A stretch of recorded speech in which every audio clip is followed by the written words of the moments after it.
Déjenme saludar al maestro Francisco Paco Cruz, periodista de larga trayectoria, casi 50 años ya en el periodismo, autor de una larga lista de libros. Le recomiendo algunos de los más recientes: Las Damas del Poder, García Luna, El Señor de la Muerte y Tierra Narca, de los libros que el maestro Paco Cruz nos ha dejado como joyas para el contexto, para el análisis de una situación que venimos arrastrando por décadas en nuestro país, y los personajes que él ha investigado y los personajes que él ha señalado. Orgullosamente es miembro de esta familia sin censura. Ya llegó el maestro Paco Cruz. Querido Paco, con el chisguete de voz que me queda, te saludo con mucho gusto. Vicente, ¿cómo estás? Perdón, no ando enfermo, yo fue de pronto. ¿Cómo estás? Buenos días. Fíjate, estabas diciendo, bueno, es que tienes notas, pero en serio. Pero primero, por ejemplo, lo de los comités de evaluación del Poder Judicial. La verdad es que cuando Gerardo Fernández Noroña da a conocer que hay abogados del narco infiltrados, ese es un error que debe cargarse abiertamente a los comités de selección. Sí, hubo filtros, hubo todo. Así que, y cuando da a conocer esto Gerardo Fernández Noroña, que ¿cuántos son? 29, dice más o menos. 29, que ellos tienen detectados. Pues es una vergüenza para los comités de selección. Ellos debieron haberlo visto, debieron haber analizado los currículums de cada uno. ¿A poco nada más leyeron las hojas y así pasan? No, debieron haber hecho una investigación de los que pasaron. Una investigación completa, abierta. Y salen ahora con eso. No, Gerardo Fernández Noroña, digo, qué bueno que lo descubrieron ahorita. Y qué bueno que lo descubrieron, que lo detectaron. Pero yo espero que el día que lo dé a conocer, verdaderamente haya una investigación seria, muy seria, con fundamentos para presentarle o entregarle las listas al INE. Porque de lo contrario, Vicente, si se dan los nombres así como, pues esto lo vi en tal parte, en tal periódico salió esto, eso va a ser una pifia del tamaño del mundo. Necesitan necesita Gerardo Fernández Noroña, el día que entregue los nombres de los abogados que son candidatos a jueces y magistrados, debe entregar una lista, y si hay alguno ministro también, debe entregar una lista muy sólida, muy transparente, no dejar ninguna duda. Es cierto que habrá intentos por descarrilar este proceso para renovar, por lo menos parcialmente, el número de jueces, el número de magistrados del Poder Judicial Federal y la totalidad de la Suprema Corte de Justicia de la Nación, que bajará su número de 11 a 9, pero debe presentar, está obligado Gerardo Fernández Noroña a presentar una investigación muy, muy sólida para convencerlo, porque si no se va a sumar esto a la burla, al ridículo, y si es un atentado contra la la reforma al Poder Judicial de la Federación y a las elecciones que se realizarán el primer domingo de junio. No se trata de lo que diga un periodista, de lo que diga un analista o alguien en las redes sociales. Se trata de que es el presidente de la Cámara del Senado, de la Cámara de Senadores. Entonces debe presentar una lista con nombres que no dé lugar ninguno para que dudemos todos, hablo de todos, eso le concierne a la población en general. Debe dar todos cómo y por qué llegaron a la conclusión de que son abogados ligados o vinculados al narcotráfico. Si no, si va a ser un atentado contra las elecciones del próximo junio, de por sí hay, te digo, todos los días hay intentos de uno u otro. Ayer, por ejemplo, el sinvergüenza de Marco Cortés dijo que él no iría a votar el próximo junio, y que espera que lo siga la ciudadanía. Claramente que no lo va a seguir, claramente que es un tipo que no entiende lo que pasa y además es un sinvergüenza, un pillo.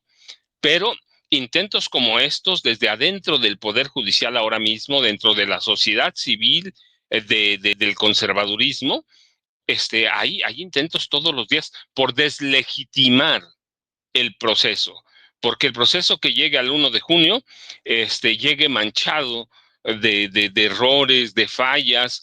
Así que tiene, para mí, cuando yo lo escuché, dije, no, tiene que presentar algo muy, no verosímil. No, tiene que presentar algo muy sólido que diga, aquí están las pruebas, entregarla al INE para que el INE pueda tomar las decisiones que tenga que tomar. Guadalupe Tadei dijo que por qué no se esperaban al final de pasadas las elecciones. Tú imagínate o imaginémonos que gana uno de estos abogados y después le dices, no, pero tú estás vinculado al narco. Eso sí va a deslegitimar el proceso. Tiene la oportunidad, no solo Gerardo Fernández Noroña, todo el equipo del Senado que está involucrado en eso o vinculado a este análisis de cada uno de esos 20, de esas 29 o las personas que sean, dijeron más o menos 29, tiene que dar una investigación entera, completa, para darle certeza a las próximas elecciones. Yo creo que está en lo correcto, que está bien dentro de todos los problemas que se detectan, está bien hacerlo ahora, esperar hasta después para mí sí sería un golpe muy serio porque mostraría que ni antes ni después del proceso de selección se hizo un estudio. Entonces, qué bueno que lo van a hacer este martes, dijo, ¿no? El próximo martes. Entonces, hay que darle certeza a la gente de por qué y cómo se llegó y se hizo esa investigación que van a presentar. No pueden presentar nombres a lo loco, no pueden hacer, tienen que presentar todo bien para ser creíble este proceso. ¿Es creíble? Fuimos todos a las urnas, fuimos a las urnas también, entre otras cosas, porque la entonces candidata de Morena a la presidencia de la República, Claudia Sheinbaum Pardo, llevaba en sus proyectos la reforma al Poder Judicial que venía desde el presidente Andrés Manuel López Obrador. Entonces, es legítimo, ¿por qué? Porque lo pedimos así, porque lo hemos apoyado, porque lo hemos avalado, pero si hay estos casos, hay que darlos a conocer bien, hay que presentarlos y de una vez hay que pedirle al INE, exigirle al INE que tome medidas. ¿Para qué? Para no deslegitimar el proceso después de junio, Vicente. Así es, sí hay errores, en el proceso de selección hay que admitirlo, porque se han colado algunos personajes que podrían resultar insostenibles. Pero también hay que reconocer que es correcto lo que dice Gerardo Fernández Noroña. Es hoy, no después de la elección. Ahí sí que hay que compartir esa visión. Yo no comparto lo de la consejera presidenta Guadalupe Tadei, por más que le tenga cariño y por más que la admire y la respete, no podemos esperar hasta después del 1 de junio por lo que acabas de exponer, querido Paco. Reviso rapidito las primeras planas de los periódicos, si te parece, Paco.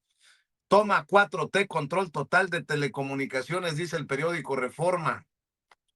Con esta reforma a las telecomunicaciones están encendidos los opositores. Ya dicen que la 4T se quiere erigir como el gran censurador. Balas y fuego, enfrentamientos y cierre de vías en diferentes estados de la República Mexicana, como Jalisco, Guanajuato y Michoacán. Eh, Dicen indagar dinero y arma en vehículo de delegado del IMSS por allá en Tamaulipas. En el Universal, mire, qué bueno lo que le voy a leer en el periódico El Universal, porque es a lo que le hemos estado apostando también desde esta trinchera independiente que pues humildemente intenta contribuir a la transformación de nuestro país. Ley contra spots extranjeros prevé cancelar concesiones. La iniciativa presidencial indica que el retiro se realice por razones de seguridad o cuando lo exija el interés público. Contempla multas a concesionarios. Qué bueno, qué chingón. Claudia Sheinbaum y Clara Brugada, la presidenta y la jefa de gobierno, reabren un tramo de la línea 1. Candidatos al Poder Judicial ligados al narco seguirán en contienda. El INE no tiene facultad para retirarlos de la elección judicial. De ganar, el Tribunal Electoral determinará si les quita el triunfo. Miles se forman por horas para despedir al Papa Francisco, también en la primera plana del periódico El Universal. En el Excelsior, Francisco, el corazón del Vaticano.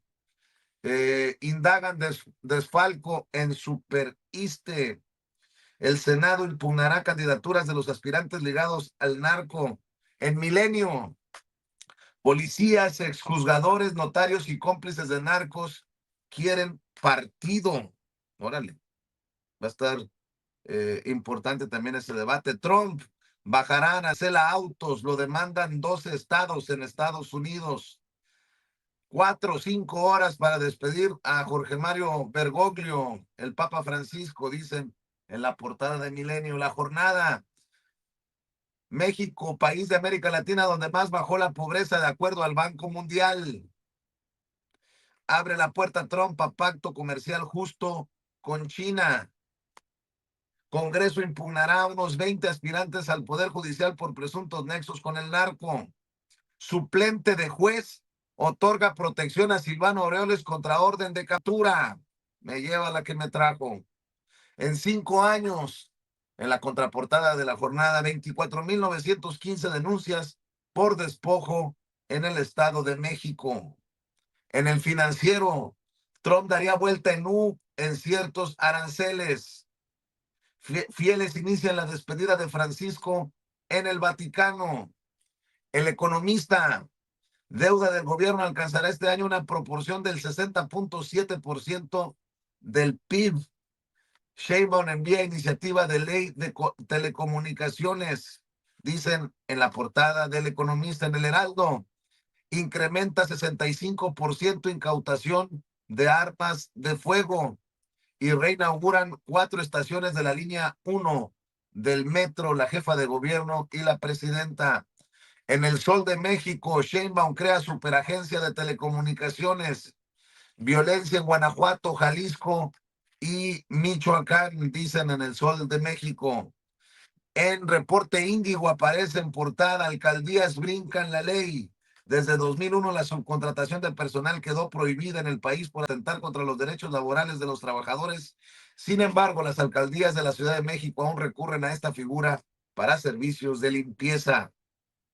En La Razón de México, elección judicial, van contra candidatos cuestionados, pero ven difícil retirarlos. La Suprema Corte de Justicia de la Nación desacelera y deja en el aire reformas clave. En el Independiente, fracaso del TSL en exportación, incendios y bloqueos convulsionan a Michoacán. De las noticias que estamos siguiendo para ustedes en las portadas de los diferentes diarios de circulación nacional.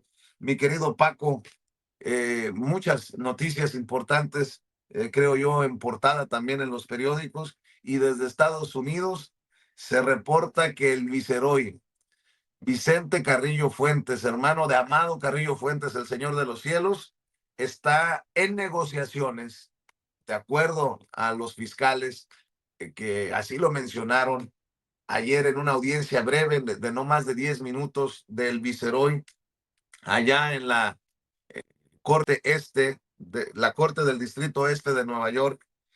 Desde hace meses han intentado negociar, pactar la defensa y los fiscales. La pregunta del millón es, ¿qué información puede tener el viceroy? Y es mucha, muchos nombres, muchos deberían de estar temblando, porque el viceroy va a cantar para poder librar la pena de muerte y no sé qué acuerdo puedan alcanzar con la fiscalía. El hermano del Señor de los Cielos dispuesto a cantar en Estados Unidos a un acuerdo con las autoridades. Y esto, insisto, debe de poner siempre a temblar a más de uno, Paco. Vicente, sí, mira, Vicente Carrillo Fuentes, ¿desde cuándo? Déjame decirte, ¿desde cuándo le sigo la pista? Yo lo conocí, y hablo literalmente, en más o menos en 84, más o menos 1984, cuando su tío, Ernesto Fonseca Carrillo, uno de los 3 líderes del cártel de Guadalajara, los envió a Ojinaga para que los terminaran de preparar como capos del narcotráfico.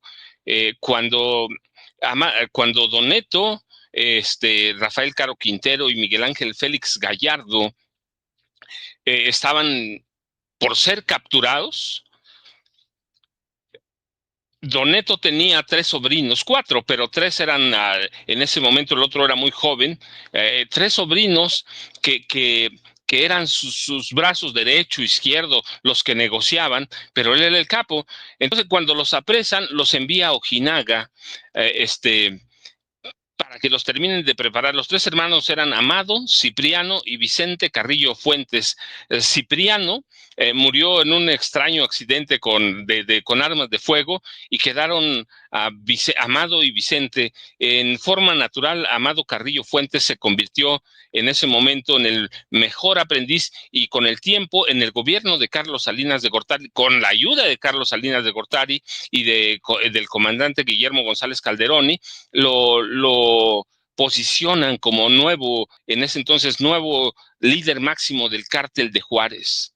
Y en la sombra era Vicente Carrillo Fuentes. Cuando a mitad de los 90 muere Amado Carrillo Fuentes, ¿te acuerdas en aquella cirugía para cambiarle el rostro?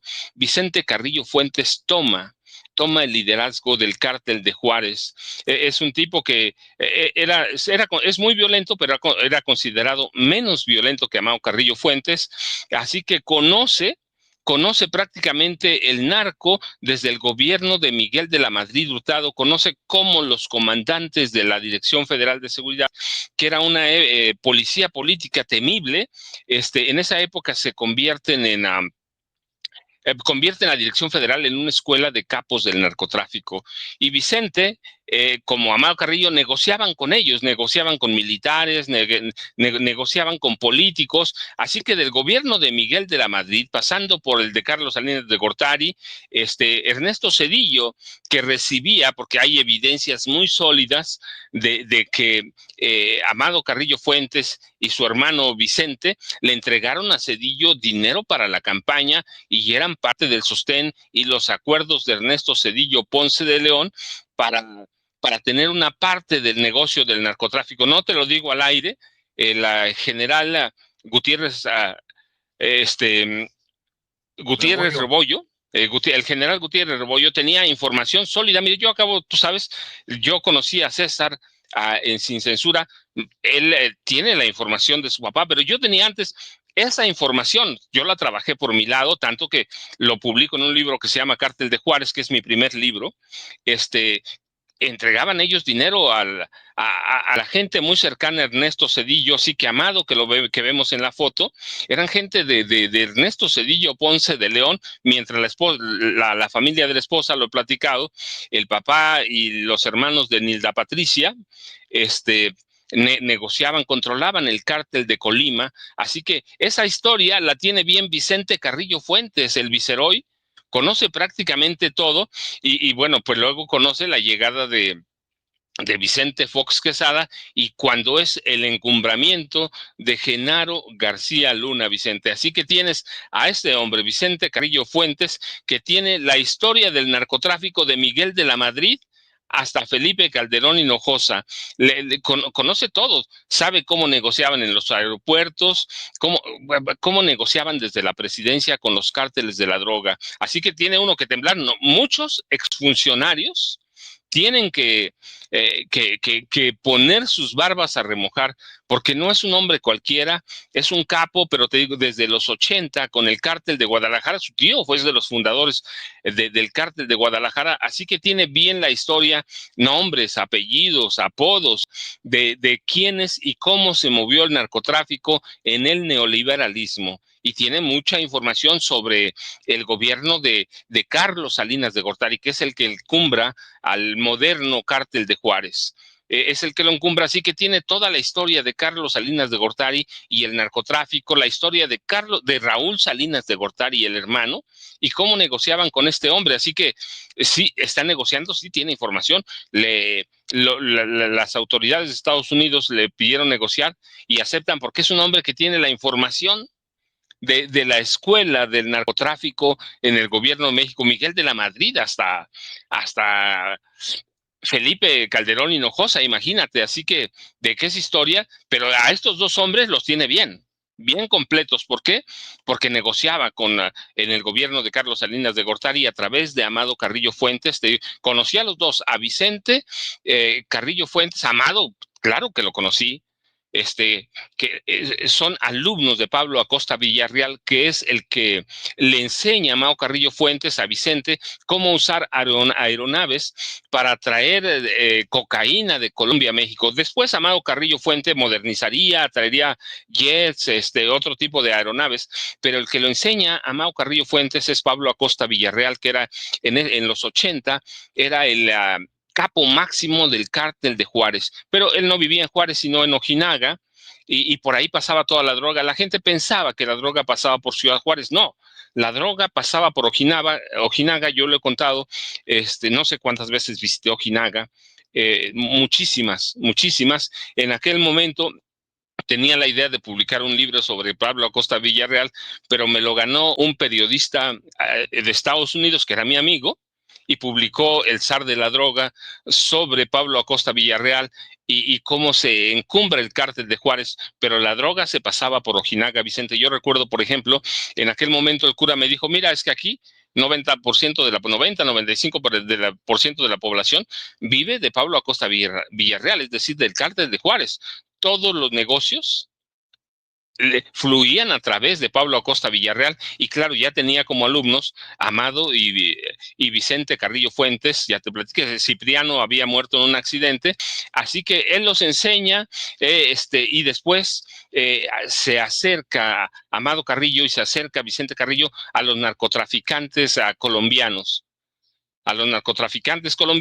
y crece el cártel de Juárez para ser lo que era. Así que este hombre que negocia hoy con las autoridades despega bien en el gobierno de Carlos Salinas de Gortari, negocia con Raúl Salinas de Gortari y negocia él con su hermano, con Ernesto Zedillo Ponce de León. Vicente tiene toda la historia. ¿Por qué quieren a los fiscales federales de Estados Unidos negociar con él? Pues porque sí tiene información, verdaderamente tiene información, porque fue capo histórico y porque entendió cómo se globalizó, que es la palabra, se globalizó el narcotráfico de México hacia el mundo, Vicente. Oye, Paco, y antes de entrarle a la reforma de telecomunicaciones enviada por la presidenta que trae chillando a la oposición, ¿qué onda con el caso Silvano Aureoles, este secretario en funciones de juez, que le ha concedido una suspensión provisional a Silvano Aureoles, exgobernador del PRD en Michoacán, contra la orden de aprehensión que se dictó en su contra? Y esto pese a que a Silvano Aureoles se le señala del desfalco por más de 3,000 millones de pesos en el Poder Judicial podrido que todavía encabeza Norma Piña. Le conceden esta suspensión contra cualquier orden de aprehensión y le piden de garantía 52,000 pesos. Me parece una burla al pueblo de México. Pero otra más, súmale otra más, aunque sea una suspensión provisional que se tiene que definir en la próxima semana, en los próximos 7 días. Eh, es una locura con este Poder Judicial que se va, pero no se ha ido, mi querido Paco. Vicente, aquí lo dijimos, el dinosaurio va a dar coletazos en el año de Hidalgo. ¿Cómo te puedes explicar eso? Pero además un suplente de un juez es un amparo provisional para que la gente, los abogados y en los esos términos técnicos que tienen, dicen una suspensión provisional es un amparo provisional para que nadie lo pueda tocar, pero que cómo debemos, para que nadie pueda tocar a Silvano Aureoles Conejo. Yo siempre remarco su segundo apellido porque allí lleva la penitencia o la enseñanza, ¿no? Un amparo provisional a un hombre que tiene acusaciones serias de delincuencia organizada, de desvío de recursos que podrían llegar más o menos a 10,000 millones de pesos. Dijiste tú bien, dijiste bien, en este momento son 3,000 millones de pesos, pero ya lo dijo el gobernador, hasta 10,000 millones de pesos. Acabamos de ver cómo desvió dinero a través de la construcción de cuarteles para la policía de Michoacán, cómo quintuplicaron o más los costos de los cuarteles y no construyeron nada, va, dejaron jacales ahí, pero sí, en algunos había búnkers para que sirvieran como defensa, refugio, escondite. A Silvano Aureoles Conejo, están bien detallados los números sobre cómo desviaba dinero para sus hijas, para sus amigos, para sus compadres, para sus cuates. Llegó al nivel de rentarles cuando requerían viajar jets silenciosos. Eso exigía Silvano Aureoles Conejo. Entonces, hay un cúmulo de pruebas, pero ¿qué tienes? El coletazo del dinosaurio, el año de Hidalgo, ¿sabía Norma Lucía Piña Hernández? Claro que lo sabía. El nivel de personaje te debe decir. Así que este suplente o secretario del juzgado, ¿qué se tomó? Se tomó un permiso de Norma Lucía Piña Hernández, no lo pudo haber hecho nunca, nunca por él mismo, por su posición, por lo que representa Silvano Aureoles. Entonces es el coletazo del dinosaurio, los negocios de esa vieja clase que controla el Poder Judicial Federal, encabezado por Norma Lucía Piña Hernández. Así que no, pues esto es, yo me pregunto, y es una pregunta de a cómo salió el chistecito. Y luego, una multa de 50, una fianza de 52,000 pesos. No, Vicente, eso es la burla completa. Por eso, justamente, votamos por una reforma del Poder Judicial, por estos pillos, por estos ladrones, ¿va? Entonces, a mí se me hizo una burla ayer, Vicente, se me hizo una burla, es una burla, pero también lo entiendo como parte de Hidalgo, que aquí del año de Hidalgo, como aquí lo platicamos, no quieren dejar nada y van a intentar salvar a todos sus cuates y todavía tienen hasta el último día de agosto, Vicente, para hacer estas cochinadas, porque no puedes llamarle de otra forma, para hacer este tipo de maniobras para salvar a todos los cuates de ese viejo sistema que estaba aliado con el Poder Judicial Federal, Vicente. Verdaderamente no tienen vergüenza, no tienen nombre, y este hombre puede caminar por la calle porque sabe que tiene un documento con el que nadie lo puede tocar, Vicente, por más dinero que haya robado, por más dinero que haya triangulado, por más delincuencia organizada en la que está involucrado. Así que es una vergüenza y debe ser una vergüenza para Norma Lucía Piña Hernández, pero a estas alturas, Vicente, del partido, no les da pena, no les da vergüenza, se hicieron cínicos y yo digo que están tratando de llevarse todo lo que más puedan, porque a partir del 1 de septiembre las cosas van a cambiar, porque vamos a tener una Suprema Corte de Justicia de la Nación, vamos a tener un tribunal que se va a encargar o va a ser responsable de castigar, en su caso, a este tipo de jueces, de secretarios de acuerdos que están haciendo negocios con criminales, como Silvano Aureoles Conejo, Vicente. Así es, Paco. Suscribo lo que dices. Oye, Paco, ¿cómo ves esta reforma de telecomunicaciones enviada por la presidenta que trae de cabeza con mucho ardor? Hay que pasarle vitacilina. A mí me dan un tecito y a los de la oposición les dan su ración, su dotación de vitacilina del Universal.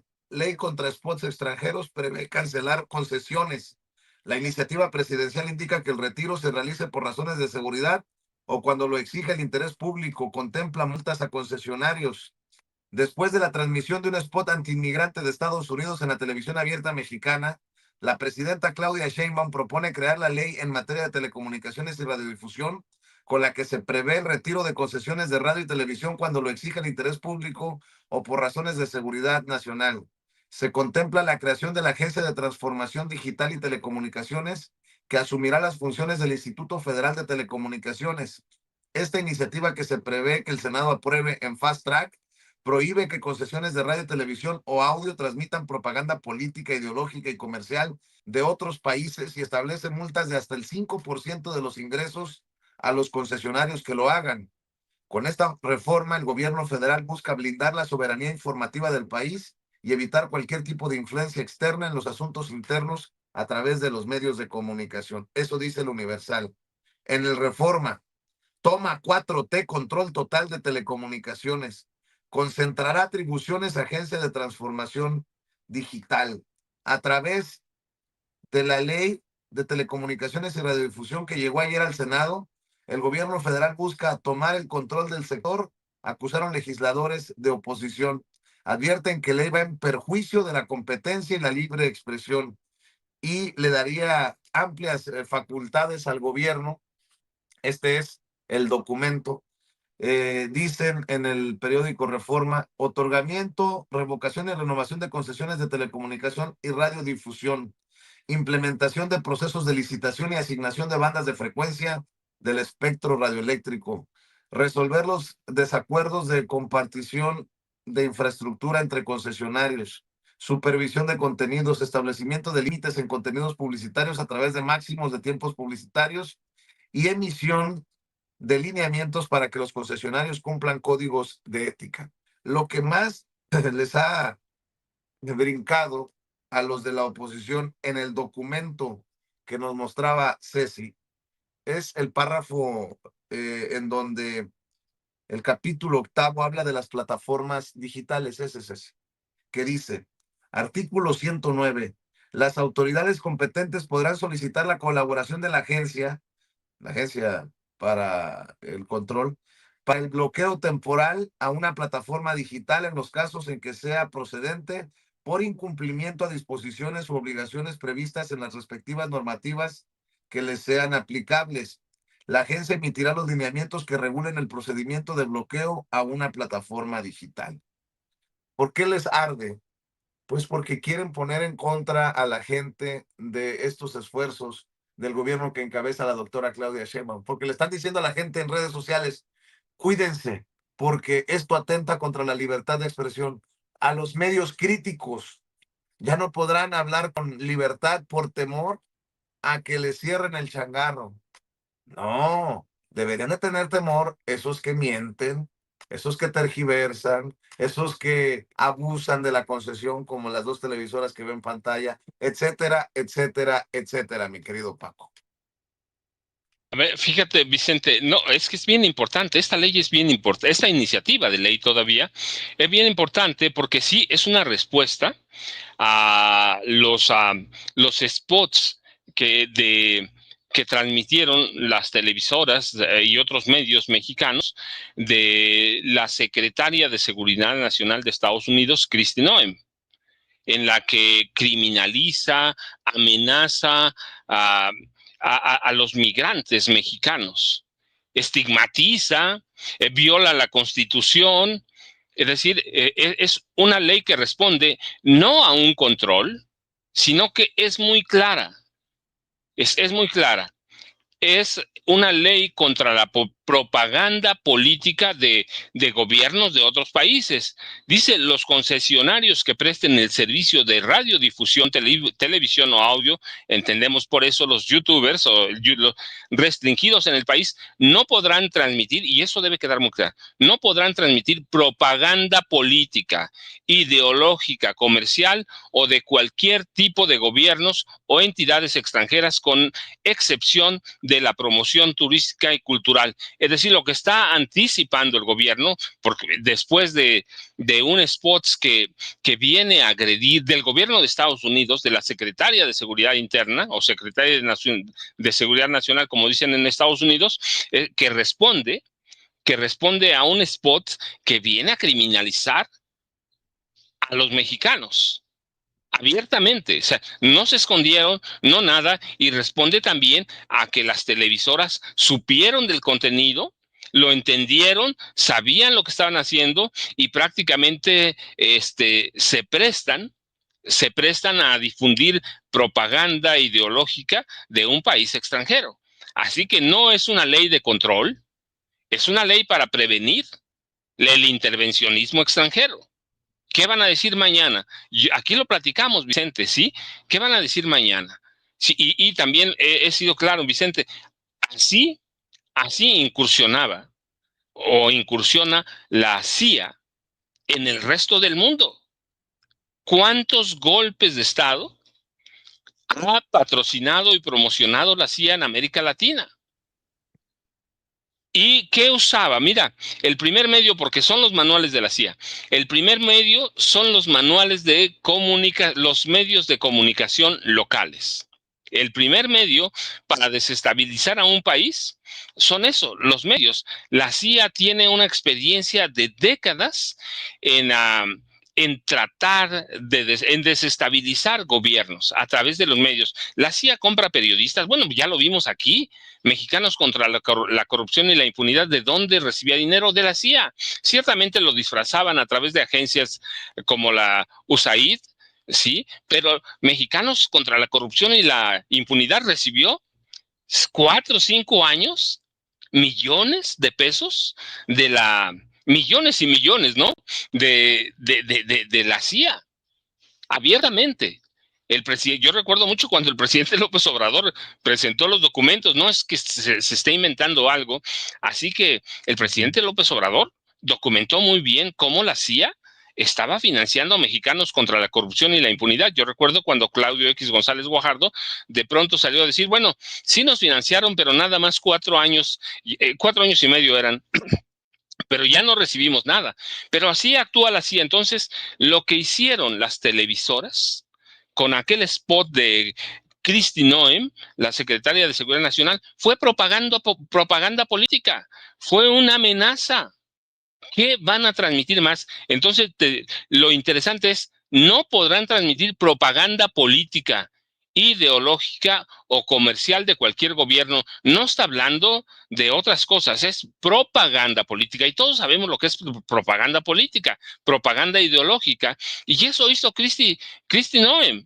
Y las televisoras lo aceptaron de gusto. ¿Por qué? Pues porque son mercenarios. Así que si un día la CIA le dice a Televisa, mira, te vamos a dar tanto, pero queremos que transmitas esto, lo van a transmitir.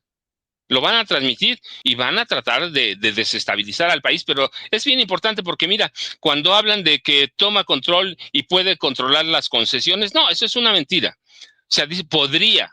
Pues sí, pero podría no. Tú sabes, esa es una trampa que usamos los periodistas.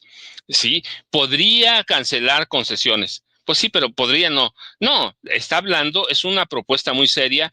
La iniciativa establece multas de entre 2 y 5% de los ingresos totales del concesionario que emita propaganda de gobiernos extranjeros. Es decir, no hay algo directo que te diga, si transmiten propaganda de gobiernos extranjeros, les vamos a quitar la concesión. No hay eso. No. No hay eso. Hay multas de 2 al 5% para quien transmita, y es muy claro eso, para quien transmita, ¿qué dice? Te lo voy a decir, se sancionará con multa por el equivalente de 2 hasta 5% de los ingresos del concesionario autorizado, programador o plataforma digital por incumplir la prohibición de publicidad establecida en el artículo 210 de la ley. Pero es propaganda política, propaganda ideológica. Si no se trata de decir, vamos a amenazarles con quitarles la concesión. No, dice, los concesionarios que presten el servicio de radiodifusión, televisión o audio, no podrán transmitir propaganda política. Eso debe quedar bien importante, ¿sí? Y por incumplir, por una serie de ordenamientos que se establecen, se establece el posible, ¿sí? Claro. Retiro de concesiones en radio y televisión. Es decir, no es una amenaza de si haces esto, va a pasar esto. No, primero están diciendo, va a haber multas.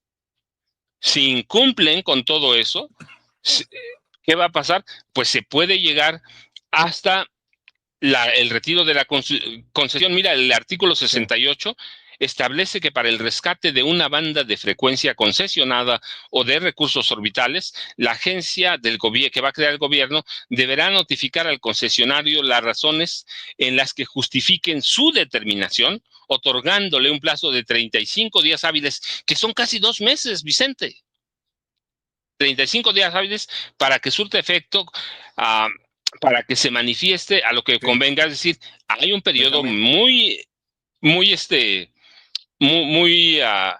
claro para que el concesionario se pueda defender. Definitivamente, Paco. Sí, Vicente, así que es bien importante, pero claro, tú tienes razón.